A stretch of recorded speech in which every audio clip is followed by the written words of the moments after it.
Así, hermanos, en esta hora quisiera continuar con el tema que inicié la semana pasada, subiendo a la cumbre. Si usted toma o recuerda, la semana pasada hablábamos sobre la importancia sobre desarrollar nuestra fe y nuestra obediencia. Hablábamos de cómo Moisés responsabilizó a Josué de tomar varones para pelear una batalla de la cual quizás él se sentía incapaz o quizás se sentía inseguro de llevar a cabo. Mas sin embargo, cuando él actuó en fe y en obediencia, vemos que Dios se encargó de hacer todo lo demás. Hablábamos sobre tener o tomar pasos de fe. Es muy importante en nuestras vidas, hermanos, actuar en fe, porque al actuar en fe y en obediencia a la palabra de Dios, a lo que Dios nos ha dicho, podemos ver, hermanos, a través de la palabra del Señor que da resultado. Las cosas cambian, no son iguales. El Señor busca que alguien manifieste fe y obediencia a su palabra para que Él comience a hacer una obra especial en su vida. Cada uno nos encontramos en diferentes situaciones, pero todos igualmente necesitamos esa mano de Dios sobre nuestras vidas, sobre nuestros matrimonios, sobre nuestras familias, sobre las áreas financieras que estamos pasando. Necesitamos una intervención de parte del Señor. Si vamos a la palabra del Señor, la fe y la obediencia es la base para el mover de Dios sobre la vida de una persona. Lo vemos sobre Pedro cuando le dijo el Señor Jesucristo a él: boga mar adentro, entra en aguas profundas. Pedro tenía todo el motivo y toda la razón para decir: ¿para qué yo entro? Si toda la noche he estado esforzándome para capturar peces y no he capturado nada. No he logrado nada, no he atrapado nada. Tenía toda la lógica para decir: ¿para qué vuelvo a hacerlo? ¿Para qué vuelvo a intentarlo? Mas sin embargo, en respuesta a lo que Jesús le había dicho, él bogó mar adentro. Y sabemos, hermanos, que hubo una cosecha de peces que él atrapó, que no podía tan solo él con toda la cosecha o con todo lo que atrapó, sino que pedía que otros botes se acercaran para ayudarle. Pero esa cosecha no hubiera sido posible si no primero había actuado en fe y en obediencia a la palabra del Señor. Si nosotros vamos a la palabra del Señor, el hombre de la mano seca, hermanos, cuando él se encontraba en su condición, Jesús lo vio y le dijo: extiende tu mano, extiende tu mano. Él tenía que actuar en fe y en obediencia, aunque él sentía el dolor, aunque él conocía su condición y decía: ¿qué diferencia va a ser esto en comparación a todos los demás días en que he tratado de extender mi mano y nada ha sucedido? Mas sin embargo, cuando actuó en fe y en obediencia a la voz del Señor Jesucristo, dice que su mano fue restaurada, de su mano fue sana. Fue un milagro, una manifestación de la mano de Dios. Vemos cuando los 10 leprosos, hermanos, se acercaron a Jesús y buscaban ser sanos, hermanos. Él les dijo: id y mostraos a los sacerdotes. En camino de ir hacia allá, hermanos, comenzó Dios a manifestar su poder de tal manera que esos leprosos fueron sanos de su enfermedad, pero que tuvieron que actuar en fe y en obediencia a la palabra que Jesús le había dicho a ellos. Cuando vemos, hermanos, que Lázaro había fallecido y que estaba enterrado, que ya estaba siendo, ya había sido puesto la piedra sobre su sepulcro, ya habían pasado 4 días. Le dice Jesús a Marta: ¿no te he dicho que si crees verás la gloria de Dios? ¿No te he dicho que si crees verás la gloria de Dios? Le estaba pidiendo: ten fe, confía en mí. Y le dice: quita la piedra. Le dice: actúa en obediencia, actúa en fe y en obediencia a lo que yo te estoy diciendo. Cuando esas dos cosas se compaginaron, dice que de la voz del Señor salió: Lázaro, sal fuera. Lázaro, sal fuera. Y en ese momento, hermanos, al asombro de toda la gente que estaba ahí, vemos Lázaro saliendo fuera de aquella tumba, hermanos. Porque eso sucede, hermanos, cuando alguien actúa en fe y en obediencia a lo que Cristo o Dios ha dicho en su palabra. Cuando el primer milagro aconteció en las bodas de Canaán, dice que faltaba el vino, hermanos, y él le dijo a los sirvientes: llenen estos cántaros con agua. Cuando los llenaron con agua, hermanos, les dijo: ahora preséntele lo que está dentro de esos cántaros al maestresala. Y en el proceso que llevaban lo que ellos pensaban que era agua al maestresala, en el proceso, en la acción de obediencia, en la acción de fe, esa agua se convierte en vino, hermanos. Hay una transformación. Así que estoy recalcando, hermanos, qué sucede o qué es el resultado que cuando manifestamos fe y obediencia a la palabra del Señor. Pedro y Juan, cuando iban a la hora novena, hermanos, a orar, hermanos, a buscar el rostro del Señor, dice que había fuera de la puerta de la hermosa, hermanos, un cojo de nacimiento, un cojo que se estaba trayendo ahí para poder pedir limosnas. Pero algo habían aprendido de su maestro, algo habían aprendido de Jesús, que había poder en la palabra del Señor, había poder en lo que Cristo les enseñó y les depositó en sus vidas. Así que dijo: no tengo ni plata ni oro, pero lo que tengo te doy, levántate en el nombre de Jesús de Nazaret. Y en ese momento, hermanos, él cobra ese ánimo para comenzar a levantarse, y se enderezan sus pies, se fortalecen sus fuerzas en sus pies, y entra en el templo alabando y glorificando el nombre del Señor. Quizás para otros que estaban alrededor, a lo mejor lo vieron como unas palabras medias locas o desenfrenadas, porque ¿cómo va a decirle a este cojo que se levante si no tiene fuerzas, si está así por mucho tiempo? Pero cuando la palabra de Dios resta en el hombre y la mujer, y él actúa en fe y en obediencia a esa palabra, Dios hace lo imposible posible. ¿Cuántos alaban a Dios en este día? Actos de obediencia y fe. Les mencionaba que esto es necesario tener primeramente antes de que pudiéramos buscar o seguir subiendo a la cumbre.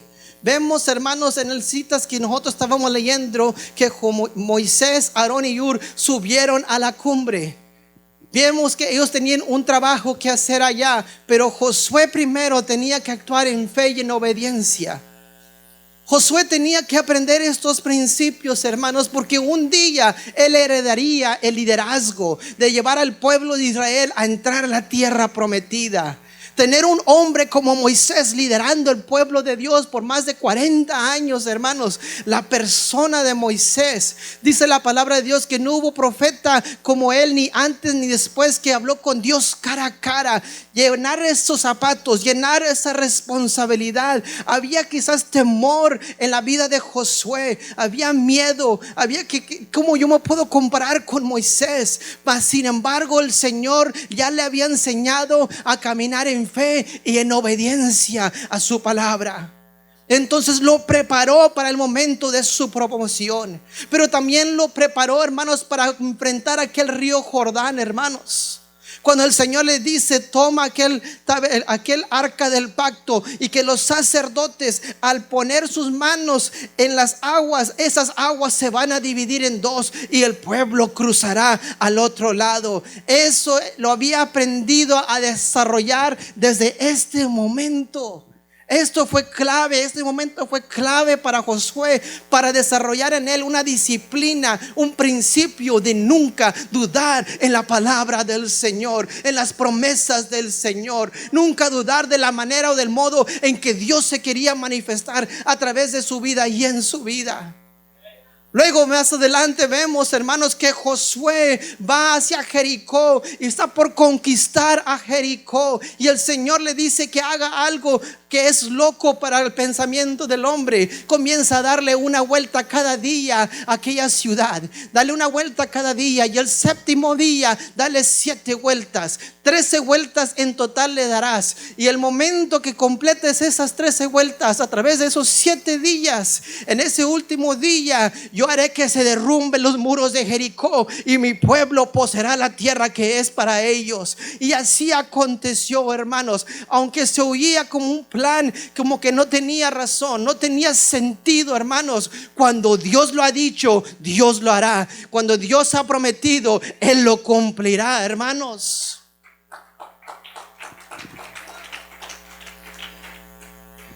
Cuando vemos en este día, hermanos, estas escrituras, algo que me llamó la atención mientras que yo leía esta escritura, y está en el versículo 9. Dijo Moisés a Josué: escógenos varones y sal a pelear contra Amalec. Mañana yo estaré en la cumbre del collado y la vara de Dios en mi mano. La vara de Dios en mi mano. Eso es tan importante porque el primer punto que quiero tocar el día de hoy habla de la autoridad y la autorización. Autoridad y autorización. Fíjense, hermanos, se contaba en una ocasión que un inspector de granjas, hermanos, llegó a una granja en particular y dijo: me he presentado para hacer la inspección anual de esta granja. Y el granjero le dijo: no, pues usted está bienvenido, usted puede revisar mi ganado, revisar los almacenes, pero sí le menciono que allá en aquel lugar, en aquel, ¿cómo dicen? ¿Surco o cómo? Donde está la barda, allá que entre aquel cerco, no entra allí, no entra allí. Y dijo el inspector medio molesto: yo soy el inspector y yo voy a entrar a donde yo quiero y necesito entrar. Le dije: señor, pero es que ahí no lo dejó terminar. El inspector dijo: ¿sabe qué? Aquí está mi identificación de parte del Estado que me da permiso de entrar a donde yo quiero entrar para revisar. Y el granjero pues se quedó callado. Dijo: pues me mostró el gafete, ¿qué puedo hacer? Así que pues usted entre donde usted quiere entrar. Y comenzó a revisar el inspector por todos lados. Y llegó a aquel área que estaba cercada. Y el granjero estaba tranquilo haciendo los mandados. Y que de repente oye gritos: ¡ayuda! ¡Ayuda! ¡Ayuda! Y sale el granjero: pues ¿qué pasó? Salió para afuera y se dio cuenta que el inspector había entrado donde él estaba tratando de decir que no entrara. Y cuando él lo vio que había entrado, venía corriendo, venía que atrás de él estaba un toro. ¡Ayúdame! Y le decía al granjero: muéstrale el gafete, muéstrale el gafete. Tenía autoridad y autorización, pero estaba tratando de decir el granjero: es un peligro que usted entre allí. Pero él hizo uso de su autoridad, hizo uso de la autorización que le había dado.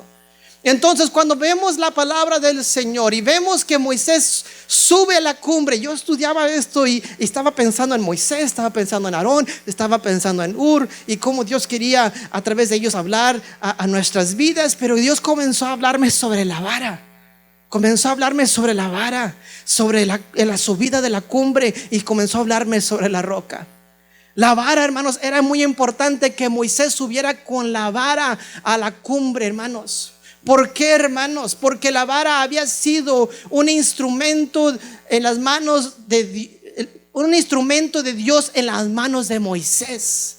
La vara, hermanos, representaba la autoridad de Dios sobre Moisés en las manos de Moisés. Si usted se recuerda, hermanos, cuando él fue y confrontó a aquel faraón, dice que él extendió su vara y se convirtió en serpiente. Y los hechiceros también tiraron sus varas y se convirtieron en serpientes. Mas la vara de Moisés dice que se tragó las serpientes de aquellos hechiceros. Vemos, hermanos, que cuando el río Nilo se convirtió en sangre, fue a través de que la vara había golpeado las aguas y se convirtió en sangre aquel río. Vemos, hermanos, que el Señor le dice: extiende tu mano sobre las aguas. Y cuando él extiende su mano con la vara en su mano sobre las aguas, dice que viene la plaga de las ranas. Cuando él golpea la tierra, hermano, dice que se volvió o se vino la plaga de los piojos. Cuando él extendió su vara hacia el cielo, hermano, dice que cayó granizo del cielo. Dice que cuando extendió su vara sobre la tierra de Egipto, atrajo un viento fuerte del oriental que trajo consigo la plaga de langostas. Esa vara representaba, hermanos, la autoridad de Dios para hacer milagros sobre la vida de Moisés y en la vida de Moisés. Extendió esa vara sobre el mar rojo, hermanos, y el mar rojo se dividió y el pueblo cruzó en seco hacia el otro lado. Él golpeó la peña, hermanos, cuando el pueblo de Dios tenía sed y brotaron aguas de la peña. Él en este día, en este asunto que estaba enfrentando, también extendió para arriba su mano con la vara. Y dice que Dios les dio la victoria. Porque la vara, hermanos, en ese momento representaba la autoridad de Dios. La autoridad de Dios con el siervo de Dios. Mas sin embargo, él no la usó cuando él deseó usarla. Él recibió autorización para cómo usarla y cuándo usarla. Dios le decía, hazlo de esta manera. Él lo hacía de esa manera y el poder de Dios se manifestaba.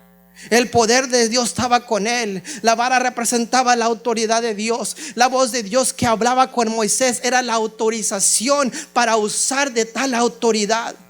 Hoy quizás no tenemos una vara como la de Moisés, una vara de madera o un fruto o una vara de un árbol, pero tenemos una espada que es la palabra de Dios. La vara, hermanos, era producida de un árbol, pero también nuestra Biblia es fruto de un árbol, hermanos, que fue cortado y produzco estas hojas para poner esta Biblia en nuestras manos. Y esta palabra tiene poder.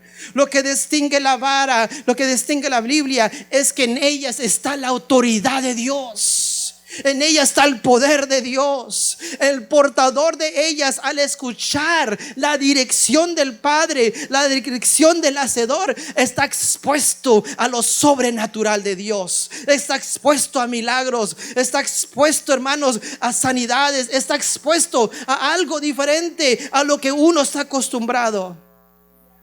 Por eso lo primero que teníamos que aprender, hermanos, es tener fe y ser obedientes para luego contemplar la manifestación del poder de Dios sobre nuestras vidas. Reconocer lo que había o que Dios puso en nuestras manos. En tiempos pasados me decía mi hermano que cuando Billy Graham, hermanos, traía un mensaje de la palabra del Señor, había un pueblo tan apegado y atento a lo que Dios tenía que hacer. Ese era un tiempo, hermanos, que los recursos eran pocos, hermanos, que no habían la información disponible a nosotros como hay el día de hoy. Pero lo que sobraba en aquel tiempo era atención a la palabra del Señor. Había una atención a lo que el predicador tenía que decir. Y hoy en día tenemos una cantidad enorme de información disponible a nosotros, pero que nos falta es atención a esa información, atención a esa palabra del Señor. Si queremos ver esas manifestaciones, si queremos ver ese poder, tenemos que tener esa atención a la palabra del Señor, atención a esa voz del Señor en nuestras vidas. Entonces veremos milagros, entonces caminaremos en lo sobrenatural, entonces las cosas que nos enfrentan no tendrán una oportunidad de detenernos, porque si Dios es con nosotros, ¿quién contra nosotros? Como mano poderosa el Señor abrirá camino delante de nosotros. Porque no es nuestra pelea, no es nuestra guerra, sino la de Dios. Nosotros, hermanos, tenemos que entender que la palabra del Señor no puede ser un accesorio en nuestra vestimenta, no puede ser un adorno en nuestra casa que la abrimos a Salmo 91 y la dejamos ahí nomás, hermanos. Tiene que ser algo que nos alimenta a diario. Nuestra Biblia no puede ser parte de un gabinete de libros, hermanos, que cuando lo necesitamos lo buscamos, hermanos. Tiene que ser parte de su estilo de vida. Cuando uno entra en una dieta, hermanos, le dicen: no entres en una dieta, porque cuando se acabe esa dieta, se acaba la pérdida de aquel peso. Tienes que cambiar tu estilo de vida, tienes que cambiar la manera que tú comes de aquí en adelante, para que sea un resultado permanente. Así debe ser la palabra de Dios. No es que lo tomamos como una dieta por un periodo de tiempo de necesidad, sino que de día, de noche, de mañana buscamos leer la palabra palabra del Señor en tiempos de prueba, en tiempos de aflicción, en tiempos de victoria, en tiempos de logros. Leemos la palabra del Señor. Ayer la leímos, hoy la leeremos y mañana la seguiremos leyendo, porque entendemos que en ella hay poder y hay autoridad de lo alto para poder vencer cualquier obstáculo que nos se presente delante de nosotros. Esa atención a la palabra de Dios hace la diferencia en el hombre y la mujer de Dios. Su Biblia, hermanos, no puede ser otra aplicación en su celular, hermanos. Debe ser algo que aplicamos a nuestra vida a diario. La Biblia no puede ser, hermanos, algo que nomás tomamos como take for granted. Es algo que tenemos que usar. La Biblia debe ser nuestro pan de vida. Jesús dijo cuando fue tentado: no solo de pan vivirá el hombre, sino de toda palabra que sale de la boca de Dios. Él estaba enseñando al mismo Satanás: no tengo que yo hacer lo que tú me pides. Yo no vivo de tu palabra, yo vivo de la palabra de mi Padre Celestial. Yo vivo de acuerdo a sus pensamientos, yo vivo de acuerdo a sus propósitos, yo vivo de acuerdo a sus planes. Tenemos que conocer esa palabra del Señor. Si algo no ha cambiado, hermanos, a través de los tiempos, es la palabra del Señor. Dice su palabra: marchítase la hierba, sécase la flor, mas la palabra de Dios permanece para siempre. Los cielos y la tierra pasarán, mas la palabra de Dios no pasará. Tuvo vida en aquellos tiempos, tiene vida el día de hoy y tendrá vida el día de mañana. Y se cumplirá lo que ha dicho que se cumplirá, porque fiel y justo es Dios para completar lo que Él comenzó a hacer a través de su palabra. Necesitamos, hermanos, cada día estar en nuestras Biblias, hermanos, subrayando textos, tomando notas, tomando apuntes, hermanos. Quizás, hermanos, se vea un poco maltratada la palabra del Señor. Que ese maltrato no sea por un descuido, sino porque hemos estado leyendo las Escrituras, contemplando la palabra del Señor, leyendo la palabra del Señor, porque en ella encontraremos la autoridad de Dios.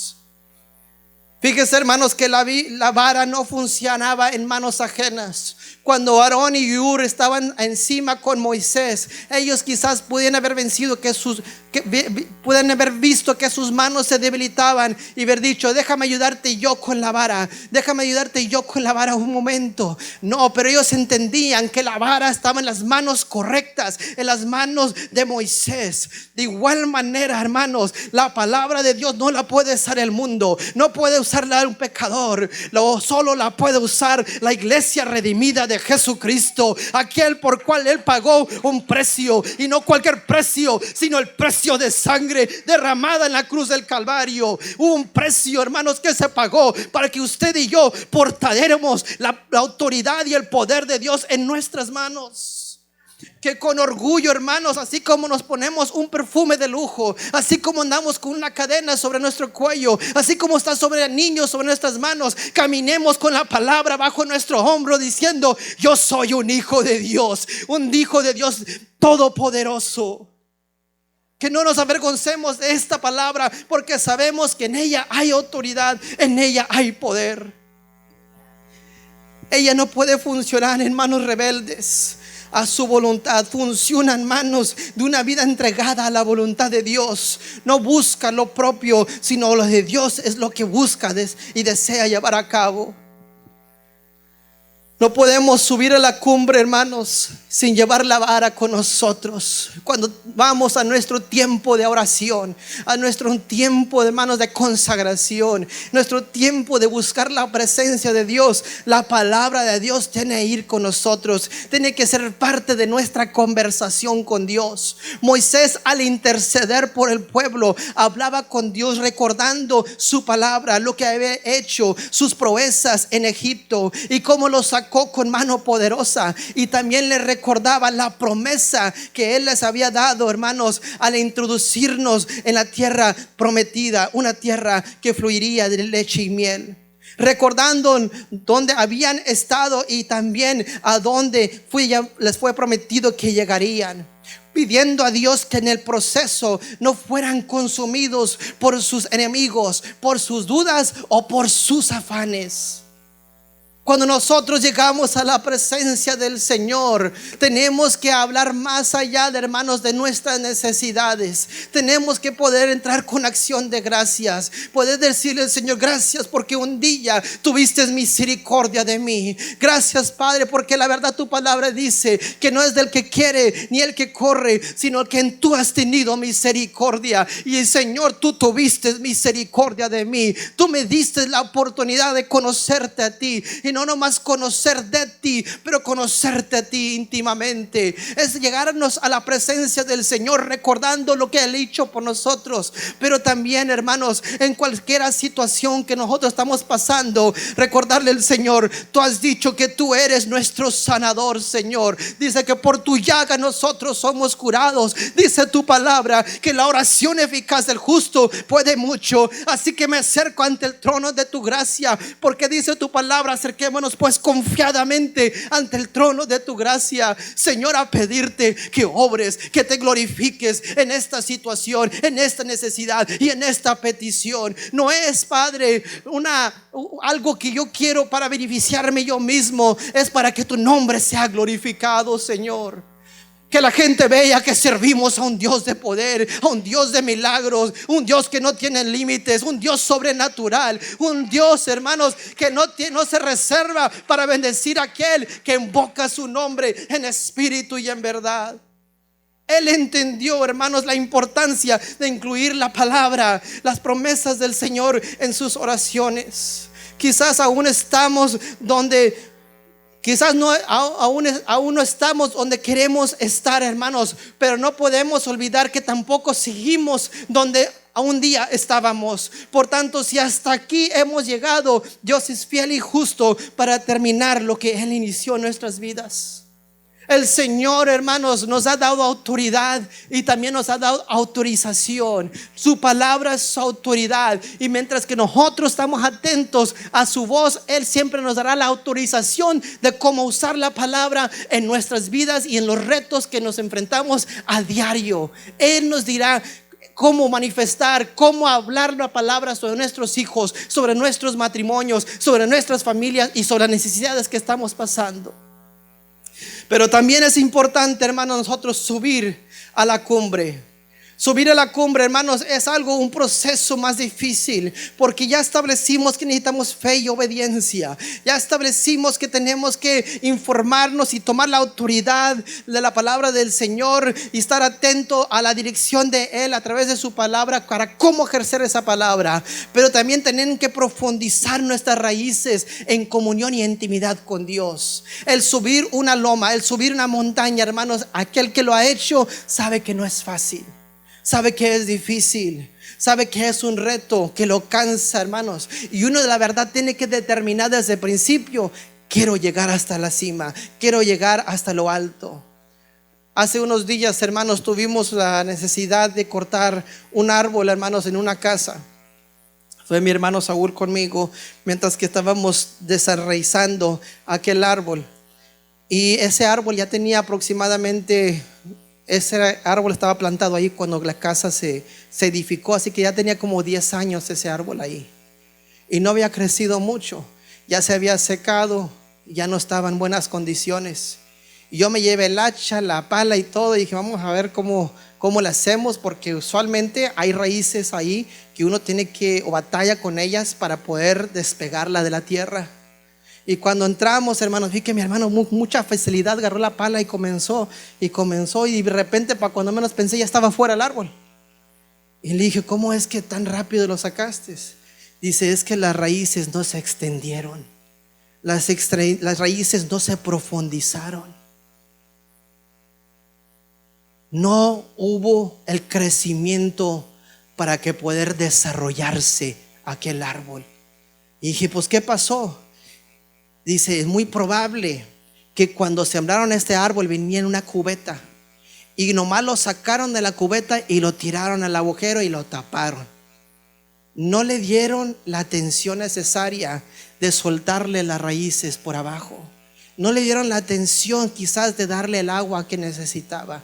Quizás no le dieron la altura que necesitó, y por eso no se pudo extender, no se pudo profundizar. Hermanos, cuando nosotros comenzamos a subir la cumbre, va a requerir nosotros comenzar a profundizar en nuestra intimidad con Dios. Ya no podremos, hermanos, permanecer, hermanos, tomando la leche espiritual o tomar nomás ese tiempo de 5 o 10 minutos orando con el Señor. Tenemos que profundizar en nuestra conversación con Dios. Tenemos que dejar que Dios también hable a nuestras vidas, ministre en nuestros corazones, porque a medida, hermanos, que usted va subiendo a la cumbre, a medida que usted va buscando más de la presencia de Dios, hermanos, las cosas las va a ver diferentes. Y hay cosas en nuestras vidas que Dios nos va a mostrar que antes no mirábamos, que tendremos que corregir, que mientras que estábamos al nivel de la batalla, hermanos, no lo entendíamos, pero a medida que escalamos estamos viendo la batalla desde otra perspectiva y entendemos que hay cosas que tienen que cambiar dentro de nosotros. Aquí, hermanos, cuando usted ve aquí el ambiente a nuestro alrededor, si yo le digo es necesario escalar, usted me va a decir: pastor, tráigame una escalera, tráigame una herramienta para yo subir. Eso es lo que creemos que es escalar o subir o avanzar hacia arriba. Necesitamos una herramienta para subir hacia arriba. Pero en las áreas espirituales, si usted quiere subir, primero tiene que rebajarse. Tiene que doblar sus rodillas delante del Señor, porque no es, hermanos, el más alto físicamente el que está grande delante del Señor, sino el que sabe doblar sus rodillas delante de la presencia del Señor, que busca su rostro, que muestra una altura espiritual delante del trono de Dios. Es saber rebajarnos, hermanos. Es saber tomar ese tiempo de intimidad con el Señor, profundizar nuestra relación con el Señor. Así como lo hacemos con una pareja o con una persona que nos interesa. Sí, hay momentos que vamos a bromear. Sí, hay momentos que vamos a decir cosas que nos van a gustar uno al otro. Pero yo tengo que profundizar a conocer quién es la persona con la que yo estoy cortejeando, con la persona que yo quiero que sea un día mi esposo o mi esposa. Tengo que entrar en profundidad a saber cómo es esta persona, porque uno se puede enamorar de una carita, pero va a heredar un carácter. Entonces uno tiene que informarse y conocer quién es esa persona a profundidad para saber si eso es algo que Dios ha designado que es para nosotros o es para nosotros esa persona. Igualmente, hermanos, en nuestro caminar con el Señor tenemos que profundizar y tener ese tiempo con el Señor para verdaderamente reconocer quién es nuestro Dios. Que no estemos por encimita, que no estemos viendo a ver qué va a hacer el Señor, sino que nos entremos en aguas profundas a conocer quién es verdaderamente Dios. Dios, yo quiero conocerte, yo quiero descubrir los tesoros que hay en tu palabra, las promesas que tú tienes para tu pueblo. Fíjese en Isaías capítulo 37 versículo 31. Dice algo muy importante que me llamó la atención. Isaías capítulo 37 versículo 31. La segunda parte de este versículo dice: y lo que hubiera quedado de la casa de Judá y lo que hubiera escapado volverá a echar raíz abajo y dará fruto arriba. Si nosotros aprendemos a profundizar en la palabra del Señor, si aprendemos, hermanos, a comenzar a echar raíces en la palabra en el tiempo de oración con el Señor, se comenzará a ver el fruto hacia arriba. Cuando uno ve, hermano, un árbol, no alcanza a ver la profundidad de aquellas raíces, no alcanza a ver la extensión de aquellas raíces. Pero una cosa que determina o que le ayuda a usted a entender que es un árbol fructífero es el fruto que da aquel árbol. Y es el resultado de raíces que se han profundizado y se han extendido. Raíces, hermanos, que han permitido que el árbol crezca, florezca y se presente y dé el fruto para la cual fue creada. De igual manera, nosotros, hermanos, tenemos que echar raíces en el Señor, raíces en ese tiempo de oración e intimidad con el Señor, y así podremos ver el fruto que anhelamos ver. No podemos vencer desafíos mayores con disciplinas menores. Tenemos que poder pagar ese precio, buscar esa presencia y entrar en esa intimidad. El tiempo en oración tiene que crecer. El tiempo de oración tiene que aumentar. Hay que echar raíces. Ellas tienen que extenderse, tienen que profundizarse. La profundidad, hermanos, conlleva reflexión en las acciones que estamos haciendo.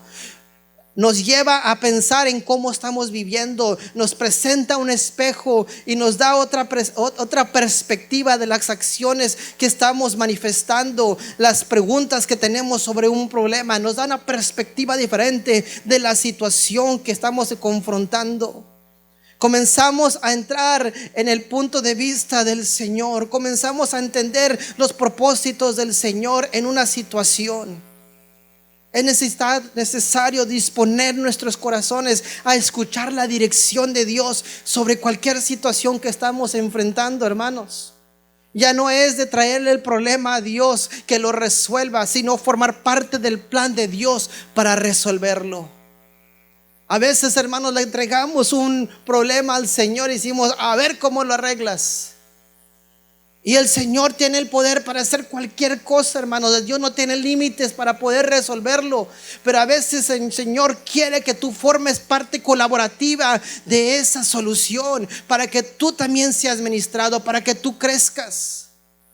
¿Cómo vamos a aprender a amar si no sabemos perdonar? ¿Cómo vamos a saber, hermanos, poder no ser codiciosos, hermanos, si no pasamos por un proceso que nos confronta en esas áreas? El Señor quiere que formemos parte colaborativa de las soluciones que estamos buscando en nuestras vidas. Y a veces nosotros le rehusamos porque sabemos que nos va a doler o nos va a incomodar, nos va a hacer algo que no estamos acostumbrados a hacer. Pero solo así vendrá el crecimiento, solo así vendrá la expansión, solo así vendrá la profundidad de raíces. Tenemos que enfrentar esos desafíos personales para crecer en el camino del Señor. No nos podemos quedar, hermanos, como le dije en un momento, tomando solo la leche espiritual. Tenemos que llegar a un momento donde tomamos comida sólida, que nos alimentamos del bistec del Señor, de la cena del Señor, de aquello que Dios tiene para nuestras vidas, para nutrirnos y llenarnos. El Señor quiere que crezcamos. Jesús, al saber, hermanos, que se aproximaba el momento de ser crucificado, hermanos, se fue al Getsemaní. En el Getsemaní, hermanos, ahí estuvo buscando de la dirección de su Padre. Y me llama la atención porque Getsemaní, hermanos, es el lugar de la prensa. Su nombre, eso lo que significa lugar de prensa. Ahí, hermanos, es donde el olivo se exponía a ser prensado, hermanos, para que pueda salir el aceite, hermanos, para el uso del templo, para el uso cotidiano, para el uso del pueblo. 3 veces, hermanos, la prensa pasaría sobre aquel olivo. La primera vez, hermanos, que pasaba la prensa sobre aquel olivo, hermanos, el aceite que soltaba era usado, hermanos, para poder para el aceite de la unción. El aceite de la unción, un aceite, hermanos, que se consagraba y se apartaba exclusivamente para ungir profetas, reyes y sacerdotes. Ese aceite primero de la primer prensa se usaba para mantener las lámparas encendidas, hermanos. Se recuerda las lámparas encendidas del templo. No eran lámparas nomás comunes como la de las 10 vírgenes. Eran las lámparas del templo. Ese primer aceite era usado para eso.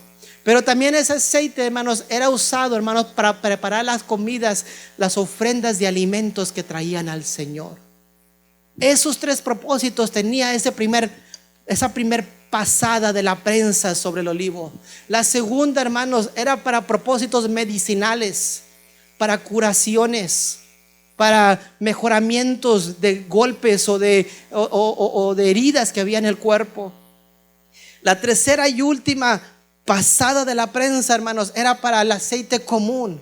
Era para el aceite que se usaba para cocinar. Era para el aceite que se usaba para hacer jabones de aquellos tiempos. 3 veces tenía que pasar esa prensa por ahí. 3 veces Jesús le dijo: pase de mí esta copa, pero no se haga mi voluntad, sino la tuya.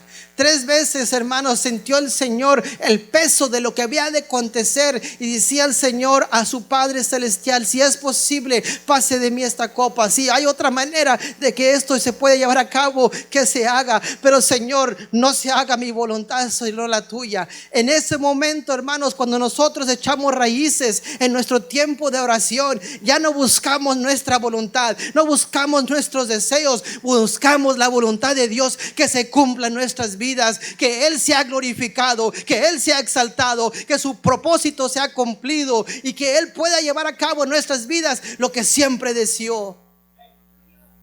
Era difícil, hermanos, pero me llamó la atención esa primer pasada de la prensa, porque ungía ese aceite de la unción, ungían reyes, sacerdotes y los profetas de los tiempos. Ese aceite de la unción. Hay una transformación en tu identidad, hermanos, cuando tú estás profundizando en la palabra, en la presencia del Señor. Te vas de llamado a un escogido, te vas de un escogido a ser ungido, ungido del poder de Dios. Hay etapas, hermanos, en nuestro caminar con el Señor, donde dice la palabra: muchos son los llamados, mas pocos los escogidos.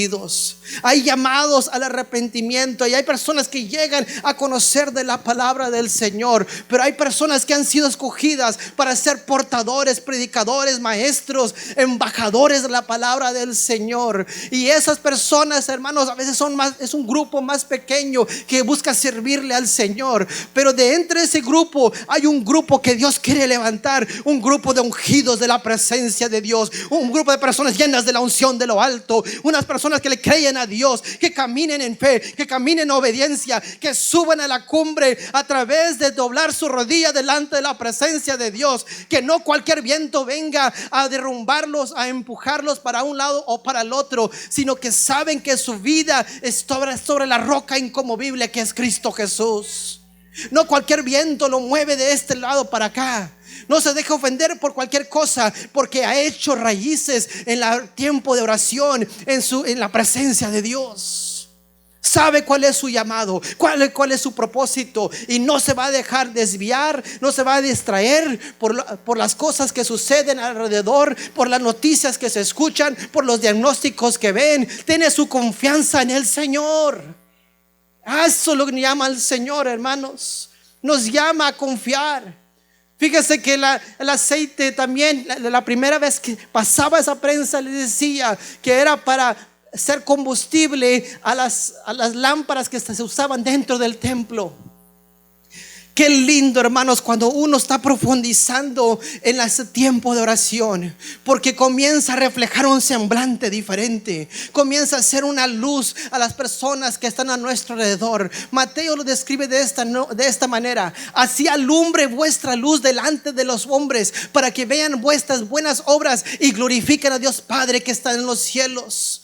Te comienzas a mover bajo una luz diferente, la gente te veía diferente, veía un resplandor en tu rostro, hermanos. Y no es el Pantene, no es el Aveno, no es la crema especial que usted compró por el internet. Es que la gloria de Dios se está reflejando en su rostro, la presencia de Dios se está reflejando sobre su vida. Hay algo que ha nacido en usted, hermanos, que no puede ser comprado con oro, ni plata, ni con dinero, solo con doblegarse delante de la presencia de su Hacedor. Qué lindo, hermanos, cuando nos llenamos de aquel aceite, porque hemos pasado tiempo con el Señor en oración, buscando el rostro del Señor. Pero igualmente, hermanos, era usado para preparar aquellos alimentos que se ofrenderían, que se ofrecerían en ofrenda al Señor, hermanos. Qué lindo, hermanos, que cuando hablan nuestras palabras, cuando habla nuestra boca, hermanos, habla la palabra del Señor, que confiesa la palabra del Señor, que comparte esperanza, que comparte sanidad, que comparte provisión, que comparte que hay un Dios que puede hacer un cambio en tu vida, que puede hacer una transformación en tu hogar, que puede hacer una diferencia cuando tú le crees a Él. Nuestra manera de hablar comienza a ser diferente, hermanos, porque se ha depositado un aceite diferente en nosotros. Esto solo brota, hermanos, cuando estamos echando raíces en la intimidad con Dios. Porque si no, nos encontraremos con este árbol, hermanos, que vimos mi hermano Saúl y yo, que rápidamente los pudimos desenraizar, hermanos, y plantar otro árbol. Vimos esa necesidad de hacerlo porque no echó raíces. Eche raíces, crezca en el Señor y no deja que cualquier viento de tempestad, de aflicción, de desafío lo detenga de seguir buscando la presencia del Señor. El último punto que quiero hablar es sobre la renovación, y con esto concluyo. Cuando subieron los tres a aquella cumbre, dice que Moisés comenzó a extender su mano. Él ya sabía que Dios había de darles la victoria, pero él sabía que él también tenía que hacer su parte. Él también tenía que tener la autoridad, la vara en su mano, y extenderla en lo alto y decir: Señor, esto es en señal de victoria, esto es en señal de que tú estás con nosotros. Esta es muestra o manifestación de esa confianza que tenemos, que tú vas a obrar. Y él, hasta donde él tenía fuerzas, hermanos, tuvo esa vara en lo alto. Pero como cualquier hombre, como cualquier mujer, joven o jovencita, llega un momento que nos comenzamos a cansar, que nuestras fuerzas se debilitan.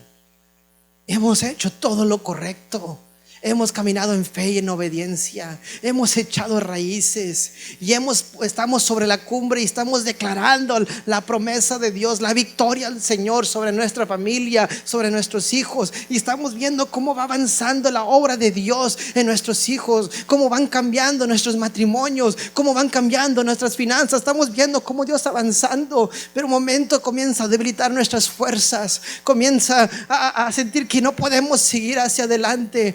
Comenzamos, hermanos, a menguar y queremos luchar, y nos sentimos como aquel canto que cantaba Jesús Adrián Romero: cansado del camino, cansado de lo que estamos pasando. Han sido muchos golpes, muchos desafíos, muchos contratiempos en el proceso, pero qué lindo, hermanos, que hubo un Aarón y un Hur que encontraron una piedra especial, que encontraron una piedra particular que pudieron ubicar debajo de Moisés. Fíjese, Moisés no tenía que estar parado en ese momento, podía estar sentado, pero con que sus manos estuvieran alzadas y esa vara estuviera extendida sobre el campo de batalla, había victoria sobre el pueblo de Israel. Así que, hermanos, en momentos sentiremos que estamos debilitándonos, pero en ese momento de debilidad, en ese momento de esforzamiento, en ese momento que no sentimos fuerzas para seguir, pongamos nuestros pies sobre aquella roca, la roca que es Cristo, hermanos. Apoyémonos de la palabra del Señor, las promesas del Señor,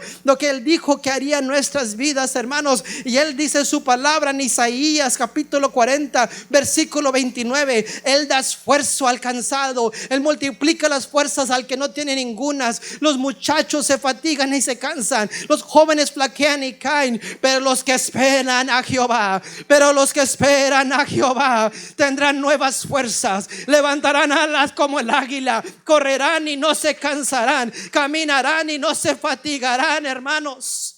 El águila, hermano, tenía algo muy extraordinario y algo bien bonito de ellas, que cuando veía la tormenta, hermanos, veía su oportunidad de descansar, veía su oportunidad de encontrar un tiempo de descanso. Lo que parece ser un contratiempo viene siendo una bendición, porque en el momento que viene la tormenta hacia él, siempre antes de que llegue la tormenta hay un viento fuerte que está empujando esa tormenta. Así que lo que hace el águila, hermanos, extiende más sus alas, hermanos, y deja que el mismo viento de la tormenta la leve sobre la tormenta. Y mientras que está sobre la tormenta, hermanos, es como que nada estuviera pasando. La tormenta no hubiera pasado, hermanos, porque voló sobre la tormenta, pudo verlo de otra perspectiva. De igualmente su iglesia, el hijo y la hija de Dios, cuando vengan las tormentas, dejemos que ese Espíritu Santo, que la presencia de Dios, que la palabra de Dios, que las promesas del Señor nos recuerden a elevarnos más alto, hermanos, sobre la tormenta. Que la tormenta pasará, llegará un día, hermanos, que la victoria se conseguirá, pero en el proceso hay victoria en el nombre de Cristo Jesús. Hay victoria en la palabra del Señor, que lo que Él dijo que haría, lo cumplirá. Autoridad, autorización. Él le ha dado la palabra y está dándole la autorización de usarla. También habla de profundidad. Tenemos que profundizar y expandirnos. Profundizarnos en tiempo de oración y extender nuestras raíces. Pero también tenemos que tomar un tiempo cuando nos cansamos de renovarnos, de dejarnos caer en las manos del Señor. Algunos de ustedes, cuando llega a su casa, hermanos, ve su sofá o ve su cama y se acerca con miedo de que se le vaya a mover cuando usted se va a acostar. No tiene una sofá movedizo, una cama movediza. Usted tiene esa confianza de cuando usted está sobre ese sofá y esa cama, usted puede sentarse o recaerse y descansar. El Señor quiere que tengas esa misma confianza en Él, que puedas venir a Él cuando estés cansado, cuando estés cargado. Él sabe que hay momentos que nos vamos a debilitar. No importa si apenas vamos comenzando o si tenemos mucho tiempo en el Señor. Hay un momento que se debilita el hombre, hay un momento que se debilita la mujer de Dios. Pero qué lindo, hermanos, que esa roca no se mueve del lugar. Esa roca nos permite una vez más descansar en Él mientras que Él pelea nuestras batallas. Moisés no tenía que decir o hacer mucho, solo tenía que sentarse, estar quieto, tener la vara en lo alto, que Jehová pelearía sus batallas. Y en este día el Señor quiere pelear tus batallas. Él quiere que tú encuentres tu socorro, tus fuerzas en Él. Él quiere que tú te llegues a Él, que subas a esa cumbre y experimentes un nuevo caminar con Dios. Pongámonos de pie.